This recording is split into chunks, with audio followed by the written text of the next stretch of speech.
ओम नमो भगवते वासुदेवाय नमः। ओम नमो भगवते वासुदेवाय नमः। ओम नमो भगवते वासुदेवाय नमः। ओम नमो भगवते वासुदेवाय नमः। एक वंदे तुषारधवलाया शुभस्ताया बिना बरदंडितगणाया श्वेत पद्मासना या ब्रह्माच्युत शंकरी श्यामांग पातु सरस्वती भगवती निषेतंत्र। ओम श्री परमात्मा ओम श्री परमात्मा ओम श्री परमात्मा।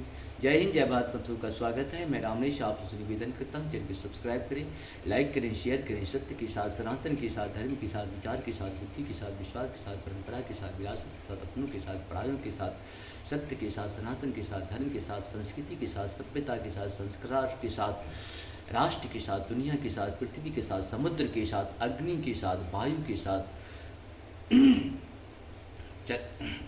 जल के साथ, आकाश, सूर्य के साथ, चंद्रमा के साथ, आकाश के साथ, मानवता के साथ, जीव जंतु के साथ, सत्य के साथ, सनातन के साथ, धर्म के साथ हम लोग थे, हैं और रहेंगे। हम रहे या ना रहे, राष्ट्र रहनी चाहिए। हम रहे या ना रहे, पृथ्वी रहनी चाहिए। ये तभी रहेगा जब मानवता बचेगी। मानवता को अंत करने के लिए कोई भी धर्म किसी की पत्नी को इज्जत लूटना नहीं सिखाता है। कोई भी धर्म किसी के जीवन को खत्म करना नहीं सिखाता है। कोई भी धर्म जीवन देना सिखाता है, जीवन लेना नहीं सिखाता है। दुष्ट को तो संहार होना ही चाहिए, दुष्टों का अंत होना ही चाहिए।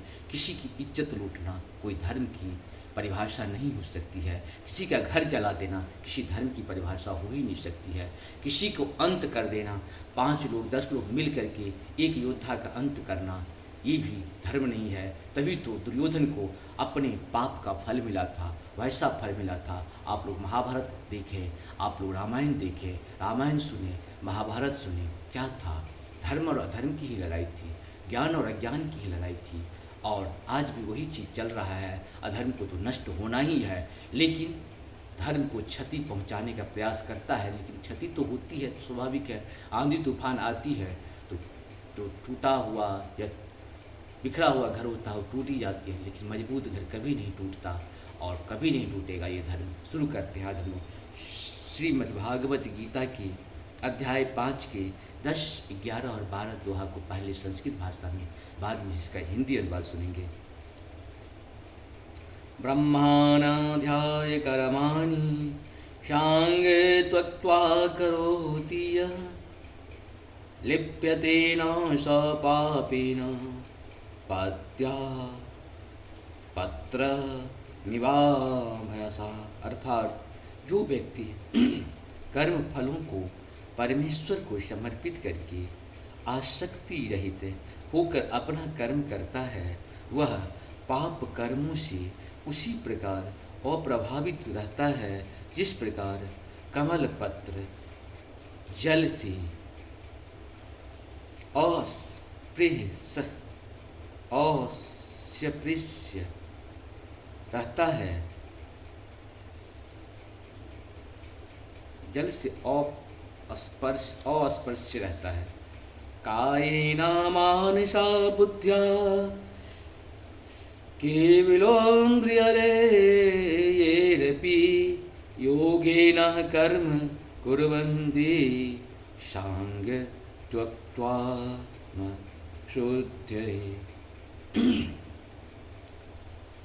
अर्थात योगी जन आसक्ति रहित होकर शरीर, मन, बुद्धि तथा इंद्रियों के द्वारा भी केवल शुद्धि के लिए कर्म करते हैं।